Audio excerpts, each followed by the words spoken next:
ത്രിപുരയിൽ 47 വിദ്യാർത്ഥികൾ HIV ബാധിച്ചു മരിച്ചതായി റിപ്പോർട്ട്. 828 വിദ്യാർത്ഥികളിൽ HIV വൈറസ് സ്ഥിരീകരിച്ചതായി സംസ്ഥാന എയ്ഡ്സ് കൺട്രോൾ സൊസൈറ്റി അധികൃതർ വ്യക്തമാക്കി. 828 വിദ്യാർത്ഥികളിൽ HIV അണുബാധ സ്ഥിരീകരിച്ചു. അതിൽ 572 വിദ്യാർത്ഥികൾ ഇന്നും ജീവനോടെയിരിക്കുന്നു. 47 പേർ രോഗാവസ്ഥ ഗുരുതരമായി മരിച്ചു.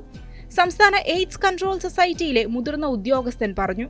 ത്രിപുരയിലെ വടക്കുകിഴക്കൻ മേഖലയിലെ വിദ്യാർത്ഥികൾക്കിടയിലാണ് HIV വ്യാപനം വർദ്ധിച്ചതായി റിപ്പോർട്ടുകൾ വരുന്നത്. സംസ്ഥാനത്ത് പ്രവർത്തിക്കുന്ന 220 സ്കൂളുകളിലും 24 കോളേജുകളിലും നിന്നുമുള്ള വിദ്യാർത്ഥികളിലാണ് രോഗം സ്ഥിരീകരിച്ചത്. വിദ്യാർത്ഥികളിൽ ഏറെ പേർ ഉന്നത വിദ്യാഭ്യാസത്തിനായി ത്രിപുരയ്ക്ക് പുറത്തുപോയതുമായാണ് TSACS വിശദമാക്കുന്നത്. സിറിഞ്ച് ഉപയോഗിച്ച് കുത്തിവെക്കുന്ന രീതിയിലുള്ള ലഹരിമരുന്നിന്റെ ഉപയോഗമാണ് വിദ്യാർത്ഥികളിൽ രോഗവ്യാപനത്തിന് കാരണമായതെന്നാണ് കരുതുന്നത്. സംസ്ഥാനത്തെ 164 ആരോഗ്യ കേന്ദ്രങ്ങളിൽ നിന്ന് ലഭിച്ച വിവരങ്ങളുടെ അടിസ്ഥാനത്തിലാണ് ഈ കണക്കുകൾ പുറത്തുവിട്ടതെന്ന് എയ്ഡ്സ് കൺട്രോൾ സൊസൈറ്റി ഉദ്യോഗസ്ഥർ പറഞ്ഞു. പുതിയ കണക്കുകൾ അനുസരിച്ച് ഓരോ ദിവസവും 5 മുതൽ 7 വരെ കേസുകൾ റിപ്പോർട്ട് ചെയ്യുന്നുണ്ടെന്നുമാണ് TSACS വിശദമാക്കുന്നത്. ത്രിപുരയിലെ മാധ്യമപ്രവർത്തകരുടെ കൂട്ടായ്മ സംഘടിപ്പിച്ച മാധ്യമ ശില്പശാലയിലാണ് TSACS ഈ കാര്യങ്ങൾ വിശദമാക്കിയത്. സമ്പന്ന കുടുംബത്തിൽ നിന്നുള്ള കുട്ടികളാണ് രോഗം ബാധിച്ചവരിൽ ഭൂരിഭാഗം പേരും. സർക്കാർ ജോലിക്കാരായ മാതാപിതാക്കളുടെ മക്കളും ഇതിൽ ഉൾപ്പെട്ടിട്ടുണ്ട്. മക്കൾ ലഹരിക്കടിമയായെന്ന വിവരം അച്ഛനമ്മമാർ തിരിച്ചറിയുമ്പോഴേക്കും എല്ലാം കൈവിട്ടു പോയിട്ടുണ്ടാകും. എയ്ഡ്സ് കൺട്രോൾ സൊസൈറ്റിയിലെ മുതിർന്ന ഉദ്യോഗസ്ഥൻ പറഞ്ഞു.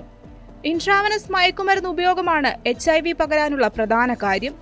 പരസ്പരം ലഹരിമരുന്ന് കുത്തിവെക്കാൻ ഉപയോഗിക്കുന്ന സൂചി വഴി രോഗം പടരാൻ സാധ്യതയുണ്ടെന്ന് വിദഗ്ധർ പറയുന്നു. ഒരു സൂചിയാണ് ഇത്തരക്കാർ പരസ്പരം ഉപയോഗിക്കുന്നത്. ജനങ്ങൾ സ്റ്റെറിലൈസ് ചെയ്ത സൂചികൾ ഉപയോഗിക്കണമെന്ന് ആവശ്യപ്പെട്ടുള്ള ബോധവൽക്കരണ പരിപാടികൾ സംഘടിപ്പിച്ചു വരികയാണെന്നും അധികൃതർ വ്യക്തമാക്കി. കൂടാതെ ലഹരിക്കടിമപ്പെട്ടവർക്ക് കൗൺസിലിംഗ്, ഡി അഡിക്ഷൻ ട്രീറ്റ്മെന്റ് എന്നിവ നൽകുന്നതിനൊപ്പം ബോധവൽക്കരണ പരിപാടികളും സംസ്ഥാനത്ത് സംഘടിപ്പിക്കുന്നുണ്ട്. സംസ്ഥാനത്തുടനീളമുള്ള 164 ആരോഗ്യ സ്ഥാപനങ്ങളിൽ നിന്നുള്ള വിവരങ്ങളുടെ അടിസ്ഥാനത്തിലാണ് ഇക്കാര്യങ്ങൾ വിശദമാക്കുന്നതെന്നാണ് TSACS ജോയിന്റ് ഡയറക്ടർ വിശദമാക്കുന്നത്. 2024 മെയ് മാസം വരെ സംസ്ഥാനത്ത് 8729 പേർക്കാണ് HIV രോഗം സ്ഥിരീകരിച്ചത്. അതിൽ 5674 പേർ ഇപ്പോഴും ജീവനോടെയുണ്ട്. ഇക്കൂട്ടത്തിൽ 4570 പേർ പുരുഷന്മാരും 1103 പേർ സ്ത്രീകളും ഒരാൾ ട്രാൻസ്ജെൻഡർ വിഭാഗത്തിൽപ്പെട്ടയാളാണെന്നും എയ്ഡ്സ് കൺട്രോൾ സൊസൈറ്റി അധികൃതർ പറഞ്ഞു.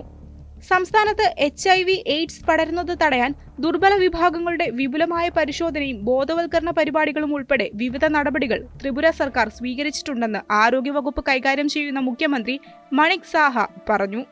2007 ഏപ്രിൽ മുതൽ രജിസ്റ്റർ ചെയ്ത 828 വിദ്യാർത്ഥികൾക്ക് ആന്റി റിട്രോവൈറൽ ചികിത്സ ലഭിക്കുന്നുണ്ടെന്ന് Datta Tripura state AIDS control സൊസൈറ്റിയുടെ പ്രൊജക്ട് ഡയറക്ടർ സമർപ്പിത ദത്ത പറഞ്ഞു.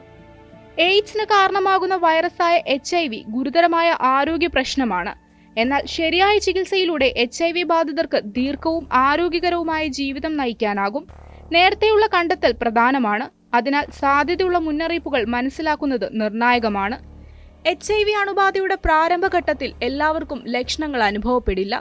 ആദ്യകാല ലക്ഷണങ്ങൾ ഫ്ലൂ പോലെയുള്ളതും മറ്റേതെങ്കിലും രോഗവുമായി എളുപ്പത്തിൽ തെറ്റിദ്ധരിക്കപ്പെടുന്നതുമാണ്. ശ്രദ്ധിക്കേണ്ട ചില ലക്ഷണങ്ങൾ ഇനി പറയുന്നതാണ്: പനി, ക്ഷീണം, തലവേദന, പേശിവേദന, തൊണ്ടവേദന ഉൾപ്പെടെ ഫ്ലൂ പോലുള്ള ലക്ഷണങ്ങൾ.